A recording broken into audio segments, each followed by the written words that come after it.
E aí pessoas, como é que vocês estão? Sejam todos muito bem-vindos a mais um vídeo meu aqui no YouTube. E hoje a gente vai falar para vocês a respeito de um experimento muito legal que foi feito aí faz pouco tempo, na década de 90, e que provou que existem espíritos. Ou não. Antes da gente começar com o assunto, lembre-se sempre, né, dos recadinhos do coração. Atendimentos particulares ainda estão rolando, né? Eu faço atendimentos particulares tratando você com magia hermetista. Se você estiver interessado, entre em ninodenani.com.br, lá vai ter todas as informações, inclusive sobre cursos, palestras e tudo mais do que eu participo, tá? Além do Ocultaria, informações sobre a Ordem do Grande Oriente e todas as coisas que eu estou fazendo junto com o pessoal da Ordem do Grande Oriente para tentar ajudar vocês a empossar-se da própria vida, a se tornar protagonista e não coadjuvante da própria vida, fazendo as próprias escolhas e sendo feliz com aquilo que você gosta e não com aquilo que as pessoas colocam em sua cabeça. Beleza? ninodenani.com.br. Agora sim, vamos voltar pro assunto. Bom, em 1993, Robin e Sandra Foy, ou Sandra Foy, se uniram com Diana e Alan Burnett, que eram dois médiums britânicos, para tentar fazer uma série de experimentos para comprovar que a espiritualidade existe, que existem fantasmas, essas coisas todas, tá?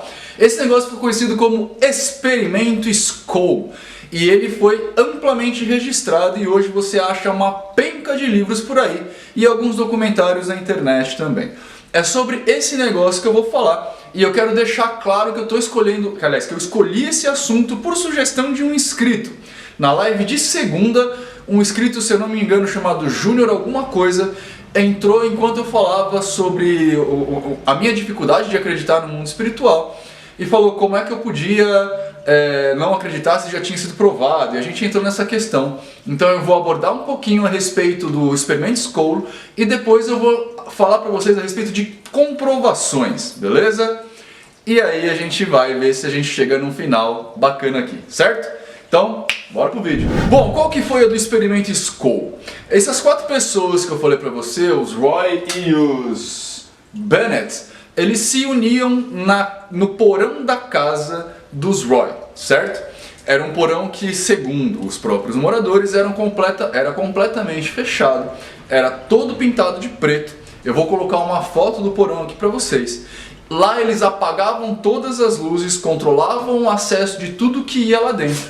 E aí os médiums entravam em contato com os espíritos. No começo foram vozes sendo ouvidas, né? E essas vozes eram do próprio médium, do próprio casal mediúnico que estava lá, que eles meio que incorporaram na linguagem popular brasileira e davam a voz aos espíritos, como está nesse vídeo. Hello. Come on, friend. Come on, friend. We can hear you starting. Acontece que o experimento não parou por aí. Esses quatro continuaram se reunindo durante muitos anos, durante 5 anos ao todo, pelo menos 2 vezes por semana, para tentar fazer coisas que comprovariam a existência do mundo espiritual. Segundo o documentário nos conta, ao longo do tempo outras pessoas foram sendo adicionadas ao grupo, entre eles cientistas, engenheiros, matemáticos, essas coisas todas, para dar alguma credibilidade ao que estava acontecendo, ao próprio experimento. Hoje em dia a gente tem o casal Roy ainda... Eu tô falando Roy, mas eu nem sei se é Roy. Foy, desculpa. Hoje em dia a gente tem o casal Foy ainda vivo, né? Pelo menos até onde eu consegui encontrar. Não existe, por exemplo, um verbete da Wikipedia para vocês procurarem. Eu consegui fazer um pouquinho dessa pesquisa a partir dos PDFs de alguns livros deles que eu achei na internet e um documentário que eu vou deixar listado aqui embaixo. Mas a informação realmente é escassa, tá? Mas tem algumas coisas que eu gostaria de levantar aqui com vocês para falar qual é a dificuldade e por que esse experimento não foi levado tão a sério assim quanto as pessoas esperavam que ele fosse. Bom, em primeiro lugar tem uma coisa que ela é tipicamente usada por pessoas da ciência fake, né? Daquele negócio que a gente fala de pseudociência, que é o quê? As pessoas tentam usar um método científico ou alguma coisa baseada na ciência até o momento que isso é interessante. Quando isso deixa de ser interessante, aí o método deixa de ser usado. O que isso quer dizer? Que desde o começo esse experimento tem a necessidade de ser uma comprovação natural do sobrenatural. Então eles tentam usar a ciência para comprovar, ou algum tipo de método científico para comprovar a existência de espíritos. Tanto que eles chamam pessoas da área de ciências, matemáticos, próprios cientistas, para comprovar o fato. Entretanto, eles descartam métodos de verificação científica, como por exemplo, todas as vezes que aconteceu alguma espécie de interação com o mundo espiritual, essa interação aconteceu no completo, no absoluto escuro. Mesmo as fotos e todos os materiais que eram usados sempre no mais absoluto escuro. Ou seja, qualquer coisa podia acontecer. No documentário, por exemplo, eles falam a respeito de um experimento que eles fizeram, que eles colocavam filmes, né? Para quem é mais novo não sabe o que é, mas antigamente as câmeras eram feitas com filmes cuja sensibilidade era feita com sais de prata, né? Então o sal de prata, ele entrava em contato com os fótons da luz e ele sofria um processo de oxidação, que era o que dava o preto na foto. As câmeras então eram colocadas com filmes em uma mesa, e ao longo do experimento, eles ouviam a câmera ser rebobinada, porque a câmera precisa fazer um clack, clack para dar para a próxima cena do filme, e fotografias sendo tiradas, e eles acreditavam isso aos espíritos. O que isso quer dizer? Quando a gente está fazendo alguma coisa dentro do mundo científico para a gente chegar a alguma conclusão, eu sempre falo isso para vocês, nós precisamos tirar todas as variáveis. Nesse caso em particular, como a sala está completamente escura, qual que era a primeira variável? Um dos médiums, ou uma das pessoas que participavam ali, se levantou, pegou a câmera, tirou foto. Para a gente tirar essa variável, o que a gente precisava fazer? Ou a gente acorrentava os médiums, que foi uma coisa que ninguém pensou, ou a gente acendia a luz, que também foi uma coisa que foi proibitiva pelos espíritos. E aqui está uma segunda coisa que dificulta que a gente acredite nesse processo. No próprio documentário fala que algumas pessoas sugeriram o uso de câmeras infravermelhas, né, para você continuar mantendo a escuridão, a penumbra do lugar, mas ainda assim você conseguir observar o calor do corpo das pessoas ali presente, porque assim você conseguiria, inclusive, saber se não tem ninguém levantando e pegando a câmera, de repente alguma das pessoas levantando, saindo do lugar e indo falar em algum outro lugar, ou pegando alguma coisa do bolso e jogando para cima. Só que, segundo os médiums, os espíritos não gostaram muito da ideia. E aí fica meio difícil também você acreditar num negócio desse. E eu quero fazer um adendo aqui com vocês. Eu não estou trazendo esse experimento aqui como cético. A maioria de vocês sabe que eu sou espiritualista, eu trabalhei em terreiros de Umbanda por 15 anos, né? Eu tenho o paradigma do mundo espiritual ainda muito forte em mim, embora eu questione a sua existência. O grande posicionamento agora não é se eu acredito ou se eu não acredito. Eu, por enquanto, acredito, mas eu questiono a existência dele. Assim como eu questiono uma série de outras coisas. Agora, com isso tudo que eu estou fazendo aqui, eu só quero dizer para vocês que a metodologia usada pelo experimento Scholli é muito fraca, justamente porque ela é completamente obscura, né? Não existe nenhum tipo de intervenção das pessoas. Algumas coisas vão falar, olha, tem até um cara que fala, olha, uma vez os espíritos pediram para pegar uma caixa de Polaroid lacrada com um filme dentro do seu compartimento plástico, colocar lá e eles iam manipular isso se pá.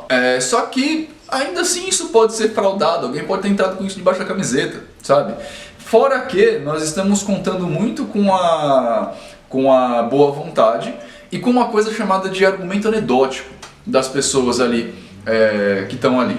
O que é esse argumento anedótico? Argumento anedótico é quando a pessoa conta uma coisa, né? Então, por exemplo, por que eu não falo para vocês o que me faz acreditar em espíritos ainda? Né? Eu podia, assim como o experimento Scholli e o casal Scholli fez, o casal Foy fez, falar que, olha, eu passei por tais experiências e por isso eu acredito, por isso o espírito é real. Assim como alguém colocou nos comentários da live que a mãe vê espíritos, o irmão vê espíritos, logo ela acredita em espíritos. Tudo bem ela acreditar, né? Isso não é um problema. Agora, existe um monte de coisas que podem acontecer no meio do caminho que me façam ver uma coisa que pode parecer um espírito. E como que eu consigo tirar isso? Eu quero pegar um caso bem simples para vocês. Vocês lembram da fosfoetanolamina? Que era o medicamento do câncer, a cura milagrosa do câncer? Por que ela foi tão popular?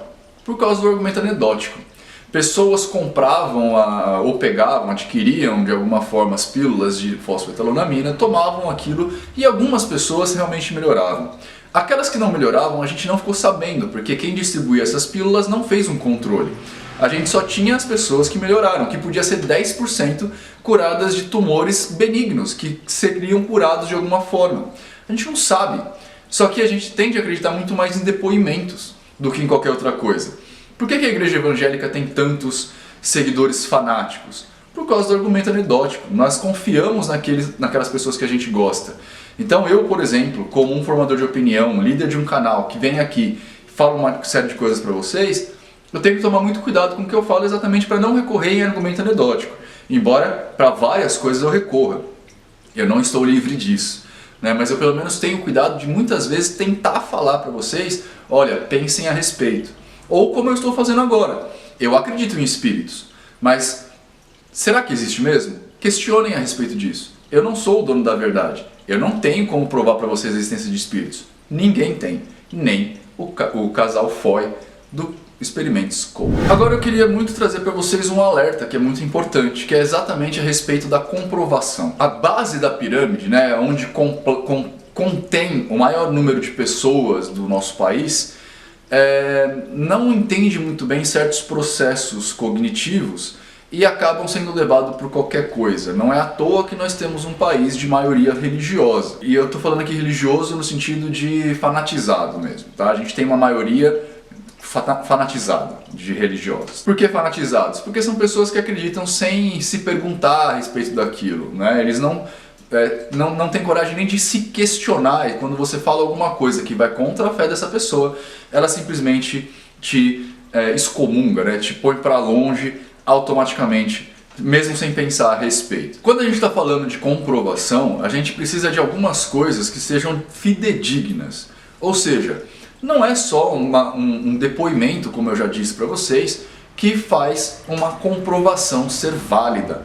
A gente precisa de alguma forma de mensuração, pelo menos, daquele negócio, para a gente entender que aquilo lá é verdadeiro. Como um exemplo para vocês, o curso de magia prático que eu dou aqui em São Paulo, na Avenida Paulista, a gente faz alguns exercícios que a gente coloca para frente a magia. A gente faz experimentos práticos de magia.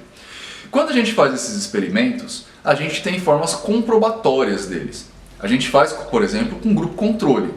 Então, em um experimento lá, eu faço uma certa interação com plantas. E eu não vou falar aqui qual é a interação, porque eu não quero colocar isso na mente, influenciar de alguma forma próximas turmas. Eu faço uma interação com plantas. Então eu pego uma quantidade X de plantas, 5 plantas, e faço um grupo onde eu vou aplicar magia.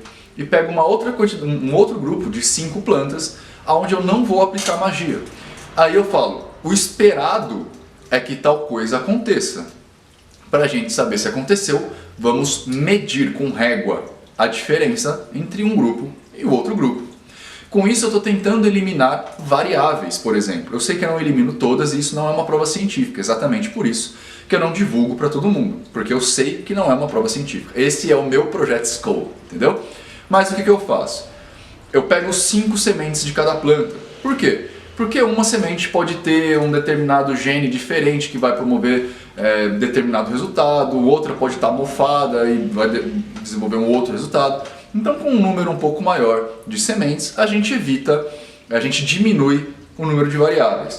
Quando a gente vai fazer, eu tomo cuidado de falar para todo mundo colocar no mesmo ambiente, com a mesma quantidade de luz e com a mesma quantidade de recursos. Para quê? Para também evitar outras variáveis, Um pode estar recebendo mais vitamina do que o outro, um pode estar recebendo mais água do que o outro, um está recebendo mais luz do que o outro, e a gente tem que tirar tudo isso. Eu sei, ainda assim, com toda essa rigidez que eu faço, que isso não é comprovatório.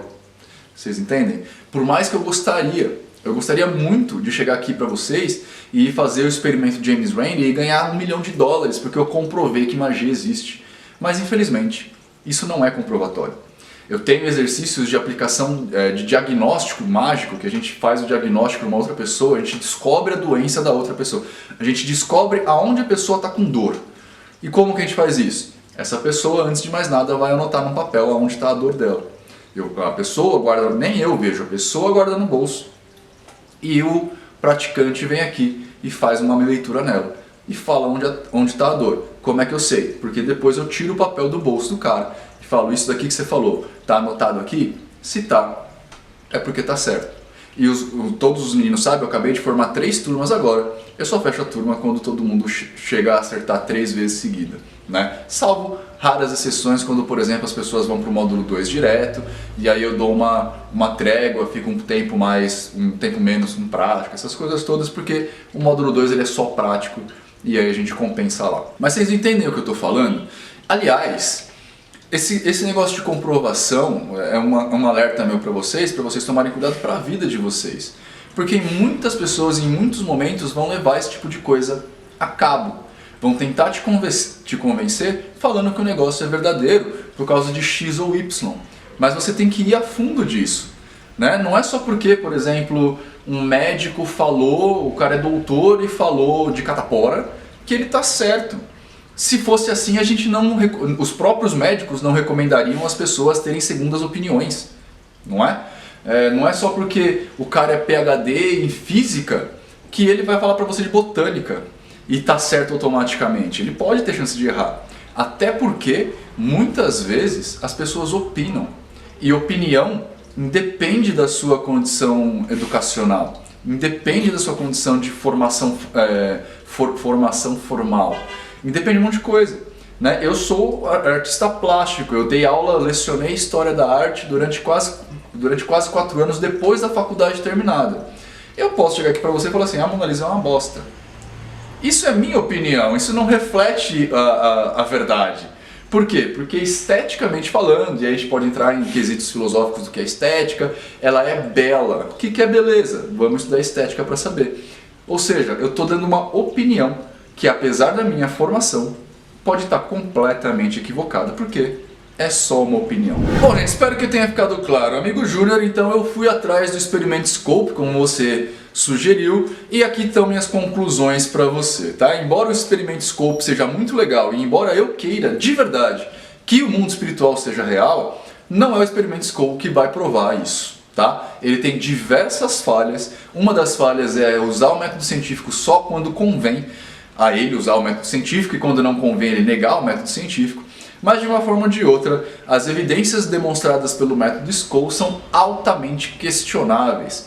E na verdade eu acho que ainda só não foi provado falso as manifestações que aconteceram lá no projeto Skoll, porque na verdade eles encerraram e não deixaram pessoas não comprometidas com o próprio projeto adentrarem ali, porque até onde eu entendi, todo mundo que foi verificar esse negócio, de alguma forma, era ligado ao movimento espiritualista, né? Não movimento espírita, mas movimento espiritualista.